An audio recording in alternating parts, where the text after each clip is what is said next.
Technology రాదు.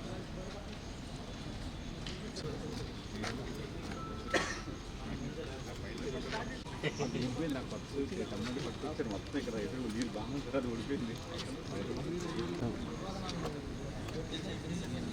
Number ప్లేట్లన్నీ లోకల్గా వేస్తున్నారా? ఇష్టం మొబైల్ ఎందుకు వచ్చేస్తుంది? నెంబర్ ప్లేట్లు వేస్తున్నారు కదా, ఇక్కడే వేస్తున్నారా?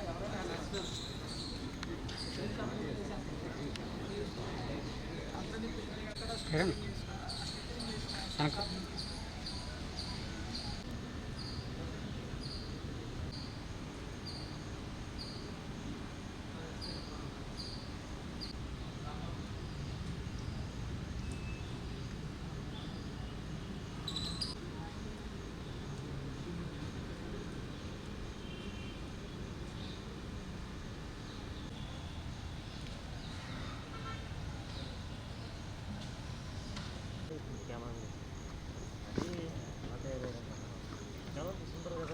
ఇవే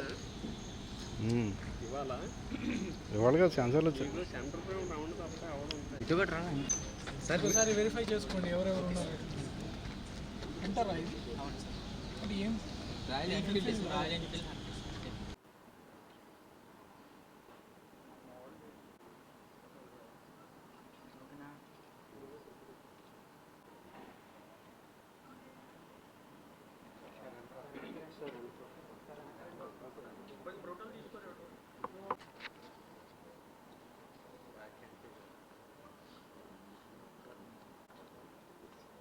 పనికి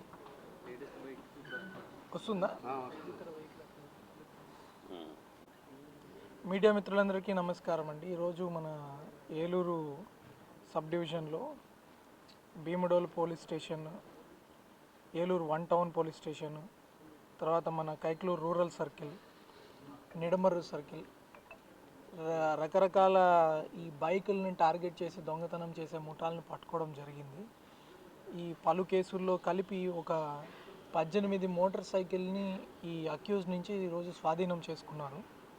వీటి మొత్తం విలువ కలిపి ఆల్మోస్ట్ మనకి 13,55,000 రూపాయలు ఉంటుంది. దీంట్లో మనం చూసుకుంటే ఏలూరు 1 టౌన్ పోలీస్ స్టేషన్ లిమిట్స్లో మందపాటి జీవన్ అనే ఈ వ్యక్తి భీమడోల్ బీసీ కాలనీలో ఉంటాడు. ఇతను ఈ నుంచి ఒక 7 మోటార్ సైకిల్స్ని స్వాధీనం చేసుకోవడం జరిగింది. ఇతను రీసెంట్గా కూడా అరెస్ట్ అయ్యాడు. ఇతని మీద సస్పెక్ట్ షీట్ ఓపెన్ చేయడం జరిగింది. ఇతను జైలు నుంచి రిలీజ్ అయిన తర్వాత కూడా ఇతను నేర ప్రవృత్తి మళ్ళీ కంటిన్యూ చేసి మళ్ళీ దొంగతనాలు చేయడం స్టార్ట్ చేశాడు. మన టీము ఇతని మీద సస్పెషన్ ఉంది కాబట్టి అతను మళ్ళీ దొంగతనాలు స్టార్ట్ చేసిన 1 మంత్లోనే మళ్ళీ అతను పట్టుకోవడం జరిగింది.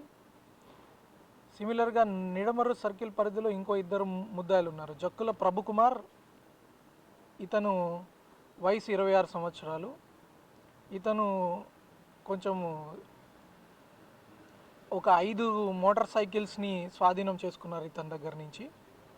ఇంకొక juvenile in conflict with law కూడా ఉన్నారు.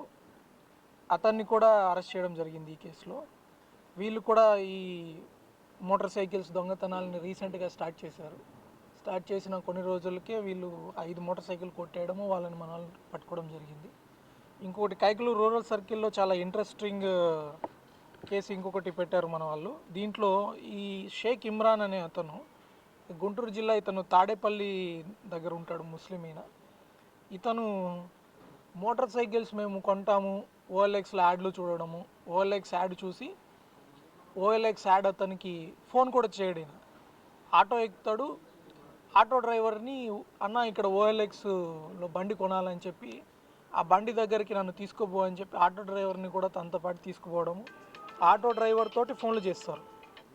ఆటో డ్రైవర్ల చేత ఫోన్ చేపించి ఆ ఓనర్కి ఓఎల్ఎక్స్లో అతనికి ఆటో డ్రైవర్ ఫోన్ నుంచి ఫోన్ చేస్తాడు. ఎందుకు?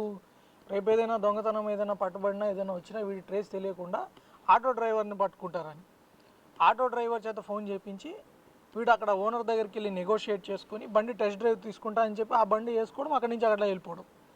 అట్లా ఇతను ఒక 6 మోటార్ సైకిల్స్ కొట్టేశాడు. సో వీళ్ళందరినీ కూడా చాలా జాగ్రత్తగా మన టీమ్స్ వేరియస్ ఎంఓల్ని డిటెక్ట్ చేసి కొన్ని టెక్నాలజీస్ యూజ్ చేసుకొని ఐడెంటిటీ ట్రేస్ చేసుకొని అతను ఫోన్లు వినియోగించకపోయినా కూడా అతన్ని వేరియస్ టెక్నాలజీస్ ద్వారా పట్టుకోవడం జరిగింది. ఈ ముగ్గురు నేరస్తులు కూడా ఏలూరు జిల్లా, కృష్ణా జిల్లా, ప్రకాశం జిల్లాలో ఈ మోటార్ సైకిల్ని చేశారనమాట.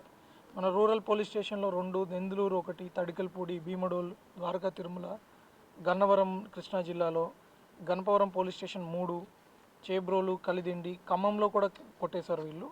సో వీళ్ళందరి దగ్గర ఈ మోటార్ సైకిల్స్ రికవర్ చేయడం జరిగింది. సో ఐ అప్రిషియేట్ మన ఏలూరు 1 టౌన్ టీం కానీ, నిడమరు సర్కిల్ సిఐ గారు వాళ్ళ team, SIs, Kaikaluru rural circle CI గారు వాళ్ళ టీము, ఎస్డిపిఓ ఏలూరు చక్కగా వర్కౌట్ చేసి వీళ్ళందరి ముద్దాలను పట్టుకున్నారు.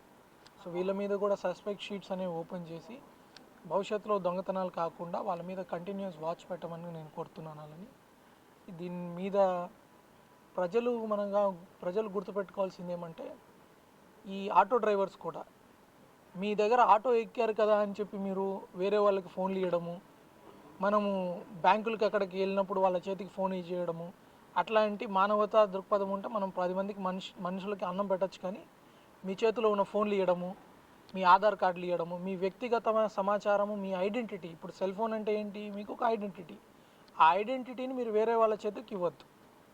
సో అది జాగ్రత్తగా గుర్తుపెట్టుకోండి. అన్నోన్ పీపుల్కి, స్ట్రేంజర్స్కి మీరు మీ ఫోన్లు అందజేయడం లాంటి ఎట్టి పరిస్థితుల్లో చేయొద్దు. కావాలంటే వాళ్ళు వెళ్ళి ఎస్టీడీ బూత్ దగ్గరకో, ఫోన్ కాయిన్ బాక్స్కో, రకరకాల ఎక్కడైనా వెళ్ళి ఫోన్ చేసుకోవచ్చు. సో అలాంటి బారిన మీరు పడద్దు. నెక్స్ట్, ఈ ఓఎల్ఎక్స్ అమ్మకానికి చేసేవాళ్ళు కూడా మీరు ఎవరికి అమ్ముతున్నారు అనేది చూసుకోండి. ఈ కేసులో వాడు మీ బండి మాత్రమే తీసుకోబోయాడు. ఇంకో కొన్ని కేసుల్లో ఎవడైనా దొంగతనం చేయడానికి మీ దగ్గర బండి కొనుక్కొని పోయి రేపు పొద్దున్న దొంగతనంలో మీ బండి వదిలేస్తాడు. అనవసరంగా ఇన్కన్వీనియన్స్, పోలీస్కి ఇన్కన్వీనియన్స్, మీకు ఇన్కన్వీనియన్స్. మీ దగ్గర బండి ఉంది కాబట్టి మిమ్మల్ని స్టేషన్కి పిలవడము, పోలీస్ టైం కూడా వేస్ట్ అవుతుంది, మీ టైం కూడా వేస్ట్ అవుతుంది. సో మీ బండిలోనే అమ్మేటప్పుడు ఖచ్చితంగా పోలీస్ వారిని కాంటాక్ట్ చేయండి. పోలీస్ వాళ్ళని కాంటాక్ట్ చేస్తే వాళ్ళు అతనికి నేర ప్రవృత్తి ఉందా లేదా చెక్ చేసుకుంటారు. అలాంటి వాళ్ళకి అమ్మడం చేయండి. అదర్వైజ్ మీరు మర్డర్లకి ఇంకొకటి అమ్మారనుకోండి, మీ అనవసరంగా మీ కేసుల్లో మీరు ఇన్వాల్వ్ అవ్వడం అట్లాంటివి జరుగుతాయి. ఇది మన దగ్గర చాలా సింపుల్ మెకానిజం కూడా ఉంది. డిఎస్పీ గారి దగ్గర మీరు స్కోర్ 10 అని ఒక ప్లాట్ఫామ్ కూడా ఉంది. దాంట్లో మీరు మినిమల్ ఛార్జ్ కట్టుకుంటే మీరు ఆ అవతల పర్సన్ కన్సెంట్ తోటి అతని మీద నేరాలు ఏమన్నా ఉంటే మొత్తం వెరిఫై అవుతాయి. లేదా మన మీ సేవలో కూడా మీరు కట్టుకుంటే వాళ్ళ మీద నేరాలన్నీ వెరిఫై చేసి మీకు అప్లై చేస్తారు. ఇంకా ఈ అదృష్టం అంటే వీళ్ళు ఇంకా నేరాలు చేసే బ్యాచ్ దాకా ఎదగలేదు. వీళ్ళు బడ్డింగ్లోనే వాళ్ళు పట్టుకున్నారు. వీళ్ళు అమ్మేసి దాని డబ్బులతోటి జల్సాలు చేయడం లాంటివి చేస్తున్నారు. కానీ జనరల్గా మనం అబ్జర్వ్ చేసింది కూడా రకరకాల దొంగతనాలు చేసేటప్పుడు సొంత బండ్లు వాడకుండా ఇట్లా సెకండ్ హ్యాండ్ బండి కొనడము. మనం రీసెంట్గా ఒక డెకాయిటీ కేసు కూడా పట్టుకున్నాము దెందులూరులో. అది మనం కేరళ వరకు వెళ్ళి మన టీమ్స్ ఒక 10 రోజులు కష్టపడి వాళ్ళని పట్టుకున్నారు. అలాంటి కేసుల్లో కూడా ఇట్లాంటి ఏం మూలే, వేరే వాళ్ళ కారు కొనడం, ఆ కారు నేరంకు వాడడం, పోలీసులు ఆ కారు ఎమ్మడి పోయినప్పుడు వేరే వాడు దొరకడం. సో అది ఒక నేర ప్రవృత్తి ఉంది. కాబట్టి మీరు ఎవరికి అమ్ముతున్నారు అన్నది కూడా ఇంపార్టెంట్.